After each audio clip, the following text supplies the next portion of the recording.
Hello dear friends, welcome back to Shades of Literature. Myself Danya Divakar.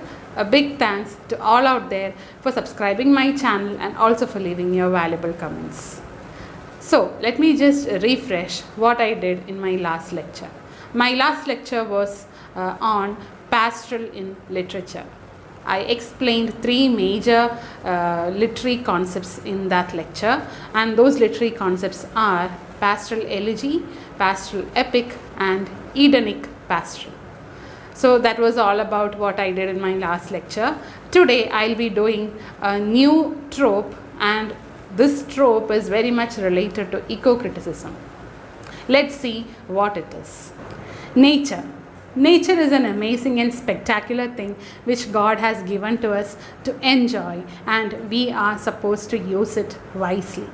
Now let me just ask you a question. Are we using our nature wisely? The answer itself is a very big no. We are not. We are just destroying it and polluting our nature in every possible manner, whichever we can. I'll just give you a few examples. The first example would be, we all know that each and every family nowadays, they have a vehicle. And whenever you go out, you use your vehicles. Isn't so? Yes. Just think about the enormous amount of smoke which these vehicles gives out or spills out. Yes, it causes air pollution. A very fine example would be Delhi. We all know that the air quality of Delhi has been drooping day by day, and people over there are suffering from different kinds of breathing problems, breathing ailments, etc. Yes, we know about Delhi. Now coming to the second example. I have seen people throwing trash onto the roads and onto the public places. Still now I just don't get the psychological thing behind this kind of mentality.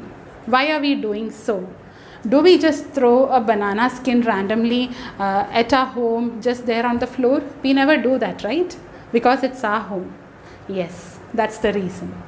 We just don't have that belongingness. It's mine, it's my country, or it's my place. When we have that feeling, we would never ever think about destroying it in any ways for that matter. For that, we have to educate our future generations. Just tell your children not to throw trash on public places or in any other places outside your home. You have waste disposal bins. Just go there, put your trash over there rather than just throwing it randomly on any other public places. This would be a second example. The third one is deforestation. We know that each and every place, there isn't a single place where you don't have buildings and huge infrastructures these days. Everywhere it's like buildings and buildings and buildings only. So for that, what do? You just chop down trees, you clear out the paths, you build huge constructions. Isn't so? Yes. So deforestation would be the third example. So now you would be wondering, why am I speaking about all these kinds of things? There is a reason. Today's topic is something which is related to these attributes or these concepts. Today's topic is wilderness. Wilderness as a trope of ecocriticism. And now, what is this wilderness? Have you ever thought about it? Coming to the term wilderness.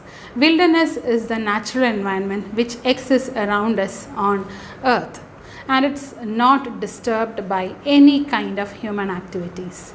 You just will not be able to see huge skyscrapers, huge buildings, huge roads, bridges, etc. in wilderness. It will be in its purest form, nature in its purest form, in its sublime quality. Nature will have its sublime quality over there, and also it's not disturbed by any human activities. Man has not explored wilderness, so there is a boundary. So that's the very meaning of the term wilderness. Nowadays, recently, government is trying to protect the marine wilderness as well. You know that huge or large, enormous amount of marine species are under threat because the water bodies, oceans and seas are all polluted. So marine species are also under threat, and government is taking up, there are various projects under the government to protect such marine species as well. So marine wilderness is also there, where man has not reached yet, or we haven't set foot to such places. So such marine wilderness has also been, the government is trying to protect such areas also.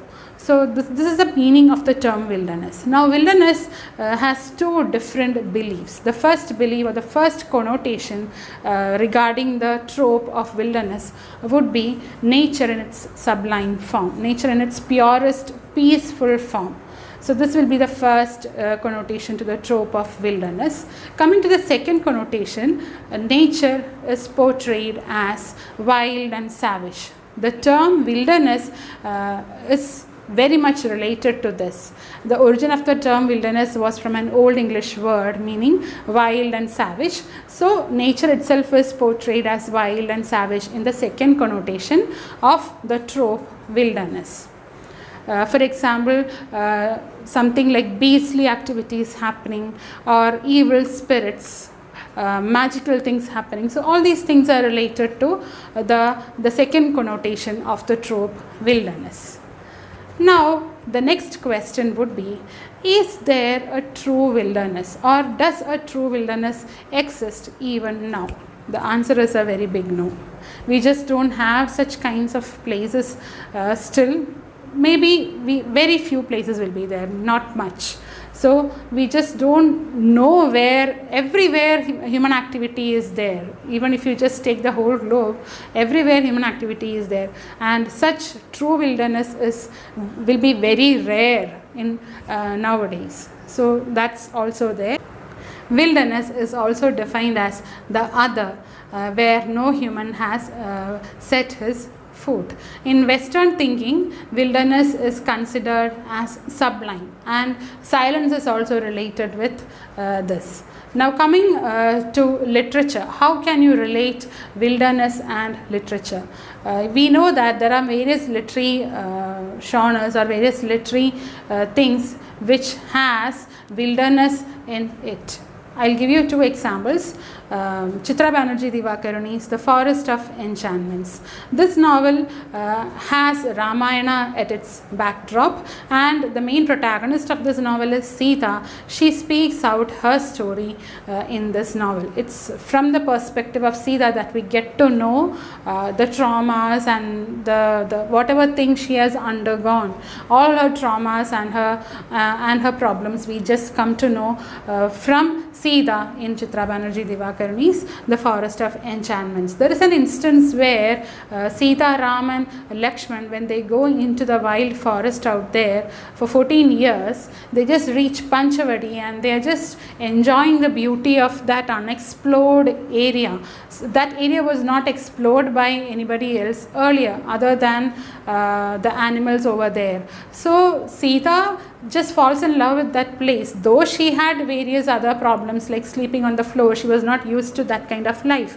but still then she was enjoying it. And later on, towards the end of the novel, when Sita gets back with Ram and when she reaches Ayodhya, even there, after getting pregnant with twins, she at that point of time has a longing to just go back into that place and see how she loved, and she just wanted to relish those moments spent with Ram in Panchavati. She just wanted to go back into that place. So that's the kind of belongingness and love she has for that very particular area, which was not explored by any other human being earlier. So you can relate it like this.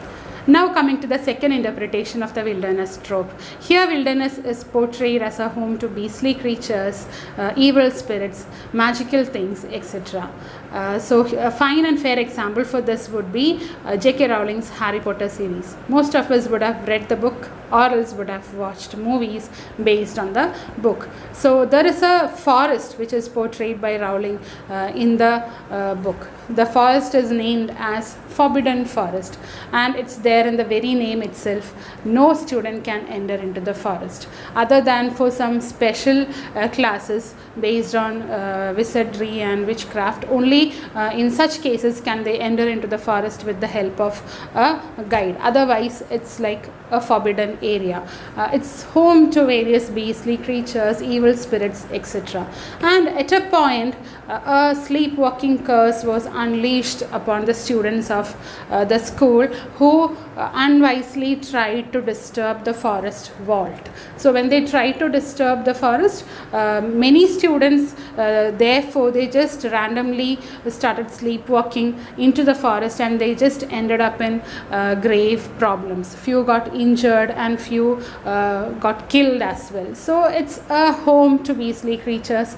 You would have seen the pictures of or read about unicorns sent to us, werewolves, etc., coming and helping the students who got stuck up inside the forbidden forest. So we can easily relate the wilderness trope to J.K. Rowling's Harry Potter series. So that's all for today. I've just given 2 examples. The first book was The Forest of Enchantments by Chitra Banerjee Divakarani, and Harry Potter series by J.K. Rowling. So these 2 were my interpretations as to how the trope of wilderness can be implied in various literary texts. So you can have your own interpretations as well. So once again, a big thanks to all of you for subscribing my channel. If you really like my videos, please do subscribe, share, like and comment. Also please don't forget to ping on the bell button so that you get notified whenever I upload a new video. I'll be coming up with new lectures in my next video. I very well remember a few of my subscribers have asked me to put a class or to give a class on topics like Cleanth Brooks, then on Spivak, etc. It's there in my mind. I'll be doing it in my coming videos. So please do watch them. A big thanks to all of you once again. Bye bye. Take care. See you.